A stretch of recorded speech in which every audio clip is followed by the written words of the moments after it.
ನನ್ನ ಪ್ರೀತಿಯ ದ್ವಿತೀಯ ಪಿ ಯು ಸಿಯ ವಿದ್ಯಾರ್ಥಿಗಳ ಎಲ್ಲರಿಗೂ ಕೂಡ ಮತ್ತೊಮ್ಮೆ ನಮ್ಮ ಯೂಟ್ಯೂಬ್ ಚಾನಲ್ಗೆ ಸ್ವಾಗತ. ಭಾಳ ಖುಷಿಯಾಗಿ ಬಂದಿದ್ದೀರಾ ಇವತ್ತೆಲ್ಲರೂ ಕೂಡ. ಬಿಸ್ನೆಸ್ ಸ್ಟಡೀಸ್ ಕ್ವಶನ್ ಬಹಳ ಈಸಿಯಾಗಿತ್ತು. ಎಲ್ಲೋ ಆ ಕಡೆ ಈ ಕಡೆ ಅನ್ಕಂತ ಒಂದು ಯಾವುದಾದ್ರೂ MCQ ತಪ್ಪನ್ನು ಬರೆದಿರ್ತೀರ. ಬನ್ನಿ ಈಗ ಕೀ ಆನ್ಸರ್ಸ್ಗಳನ್ನು ನೋಡ್ತಾ ಹೋಗೋಣ. ಈ ಕೆಳಗಿನ ಯಾವುದು ಕಾರ್ಯವನ್ನು ಸರಿಯಾಗಿ ಮತ್ತು ಕನಿಷ್ಠ ವೆಚ್ಚದೊಂದಿಗೆ ಮಾಡುವುದನ್ನು ಸೂಚಿಸುತ್ತದೆ ಅಂತ ಏನಂತೀರ ತಾವಳು. ಕ್ವಶನ್ ನಂಬರ್ 1 ಇದೆ. ಇದಕ್ಕೆ ತಮಗೆಲ್ಲರಿಗೂ ಕೂಡ ಗೊತ್ತು, ಅದು ದಕ್ಷತೆ ಅನ್ನುವಂಥದ್ದು ಸರಿಯಾದ ಉತ್ತರ ಆಪ್ಷನ್ ಡಿ ಆಗಿ ಇರುತ್ತದೆ. ನಿರ್ವಹಣೆಯ ತತ್ವಗಳು ಡ್ಯಾಶ್ ಆಗಿರುವುದಿಲ್ಲ ಅಂತ ಇದೆ. ಕ್ವಶನ್ ನಂಬರ್ 2ಕ್ಕೆ ಸರಿಯಾದ ಉತ್ತರ ಬಂದು ಆಬ್ಸಲ್ಯೂಟ್ ಅಂದರೆ ಸಂಪೂರ್ಣ ಅನ್ನುವಂಥದ್ದು ಸರಿಯಾದ ಉತ್ತರ ಆಗಿರುತ್ತದೆ. ಡ್ಯಾಶ್ ಏನು ಮಾಡಬೇಕು ಮತ್ತು ಹೇಗೆ ಮಾಡಬೇಕೆಂದು ಪೂರ್ವಭಾವಿಯಾಗಿ ನಿರ್ಧರಿಸುವುದಾಗಿದೆ ಅಂತ ಇದೆ. Question number 3 right answer. ಅದನ್ನು ಪ್ಲಾನಿಂಗ್ ಅಂತ ಕರಿತೀವಿ. ಯೋಜಿಸುವಿಕೆಯು ಅನ್ನುವಂಥದ್ದು ರೈಟ್ ಆನ್ಸರ್ ಆಗಿರುತ್ತದೆ. ಕ್ವಶನ್ ನಂಬರ್ 4 ಸಂಘಟಿಸುವಿಕೆ ಪ್ರಕ್ರಿಯೆಯ ಮೊದಲ ಹಂತ ಯಾವುದು ಅಂತ ಇದೆ. ಇದಕ್ಕೆ ಸರಿಯಾದ ಉತ್ತರ ಬಂದು ಆಪ್ಷನ್ ಸಿ ಕೆಲಸದ ಗುರುತಿಸುವಿಕೆ ಮತ್ತು ವಿಭಜಿಸುವಿಕೆ ಅಂತ ಇದ್ರಲ್ವಾ, that is the right answer my dear children. ಆದರೆ ಬಹಳ ಜನ ಮಕ್ಕಳು ಆಪ್ಷನ್ ಬಿ ಹಾಕಿ ಬಂದಿದ್ದಾರೆ, ಆದರೆ ಸಿ ಅನ್ನುವಂಥದ್ದು ರೈಟ್ ಆನ್ಸರ್ ಆಗಿರುತ್ತದೆ. ಈ ಕೆಳಗಿನವುಗಳಲ್ಲಿ ಯಾವುದು ದೀರ್ಘ ಬಾಳಿಕೆಯ ಉತ್ಪನ್ನವಾಗಿದೆ? ಇದಕ್ಕೆ ಸರಿಯಾದ ಉತ್ತರ ಟೆಲಿವಿಷನ್, ದೂರದರ್ಶನ ಅನ್ನುವಂಥದ್ದು ರೈಟ್ ಆನ್ಸರ್ ಆಗಿರುತ್ತದೆ. ಬನ್ನಿ ಈಗ ಬಿಟ್ಟ ಸ್ಥಳವನ್ನು ನೋಡ್ತಾ ಹೋಗೋಣ.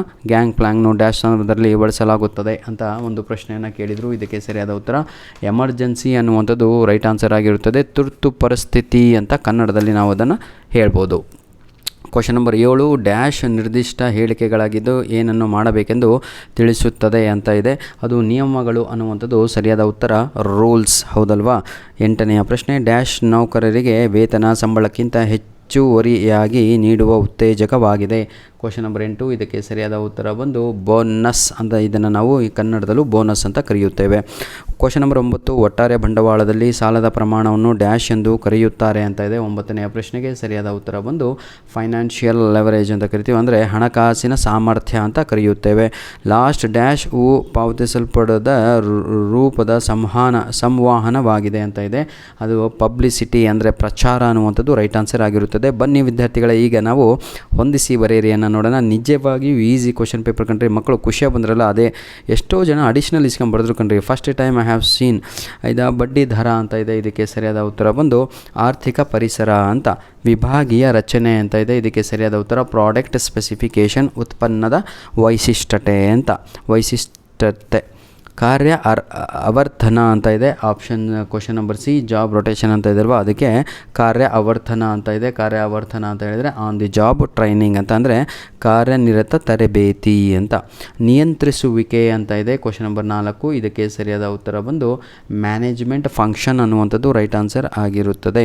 ಕ್ವಶನ್ ನಂಬರ್ ಸರ್ವೀಸಸ್ ಅಂತ ಇದೆ, ಸೇವೆಗಳು ಅಂತ. ಇದಕ್ಕೆ ಸರಿಯಾದ ಉತ್ತರ ಬಂದು ಇಂಟ್ಯಾಂಜಿಬಲ್ ಅನ್ನುವಂಥದ್ದು, ಅಂದರೆ ಅಗೋಚರವಾಗಿದೆ ಅನ್ನುವಂಥದ್ದು ರೈಟ್ ಆನ್ಸರ್ ಆಗಿರುತ್ತದೆ. ಬನ್ನಿ ವಿದ್ಯಾರ್ಥಿಗಳ ಈಗ ನಾವು ಈ ಕೆಳಗಿನ ಪ್ರಶ್ನೆಗಳಿಗೆ ಒಂದು ಪದ ಅಥವಾ ಒಂದು ವಾಕ್ಯಗಳಲ್ಲಿ ಉತ್ತರಿಸಿ ಅಂತ ಇದೆ. ಉನ್ನತ ಹಂತದ ನಿರ್ವಹಣೆಗೆ ಒಂದು ಉದಾಹರಣೆಯನ್ನು ಕೊಡಿ ಅಂತ ಇದೆ. ಇದಕ್ಕೆ ಸರಿಯಾದ ಉತ್ತರ ಬಂದು CEO ಅಂತ ಇಂಗ್ಲೀಷಲ್ಲಿ ಹೇಳ್ತೀವಿ, ಆದರೆ ಕನ್ನಡದಲ್ಲಿ ಅದನ್ನು ಏನಂತೀರ ತಾವುಗಳು, ನಿರ್ದೇಶಕರು ಅಂತ 12ನೆಯ ಉತ್ತರ. ಕ್ವಶನ್ ನಂಬರ್ 13 ನೇಮಕಾತಿಯ ಯಾವುದಾದ್ರೂ ಒಂದು ಆಂತರಿಕ ಮೌಲ್ಯವನ್ನು ತಿಳಿಸಿ ಅಂತ ಇದೆ.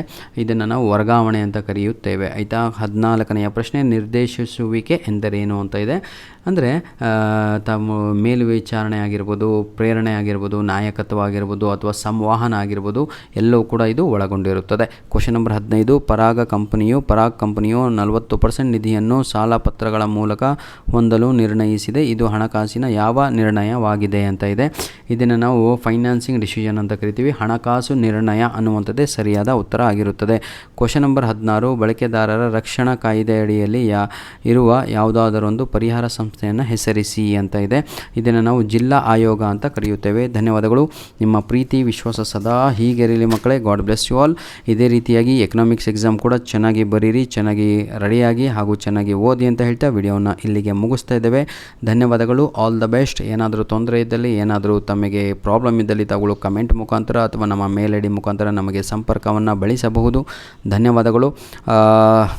ಏನಾದರೂ ತಪ್ಪಾಗಿದ್ದಲ್ಲಿ ತಾವುಗಳು ಕ್ಷಮಿಸಬೇಕು. God bless you all. ಎಲ್ಲ ಮಾಡುತ್ತಿರುವಂಥದ್ದು ನಿಮಗಾಗಿಯೇ ಮಕ್ಕಳೇ. ಇವೆಲ್ಲ ಇದ್ದಂತೆ ಅದು ಇದು ಹೌದಲ್ವ, ಒಳ್ಳೆ ಕೆಲಸ ಮಾಡುವ ಸಮಯದಲ್ಲಿ ಕೆಲವೊಂದು ತಪ್ಪುಗಳು, ಕೆಲವೊಂದು ಇದಾಗುವಂಥದ್ದು. ಧನ್ಯವಾದಗಳು ವಿದ್ಯಾರ್ಥಿಗಳೇ. God bless you all the best. Hope ಪ್ರತಿಯೊಬ್ಬರು ಕೂಡ ಕಮೆಂಟ್ ಮಾಡ್ತೀರಾ ಅಂದ್ಕೊಂಡಿದ್ದೀನಿ. ಪಾರ್ಟ್ ಎ 20ಕ್ಕೆ ಎಷ್ಟು ಅಂಕಗಳನ್ನು ತಾವುಗಳು ಗಳಿಸಿದ್ದೀರಾ ಅಂತ ದಯವಿಟ್ಟು ಕಮೆಂಟನ್ನು ಕಳಿಸಿ. ಧನ್ಯವಾದಗಳು.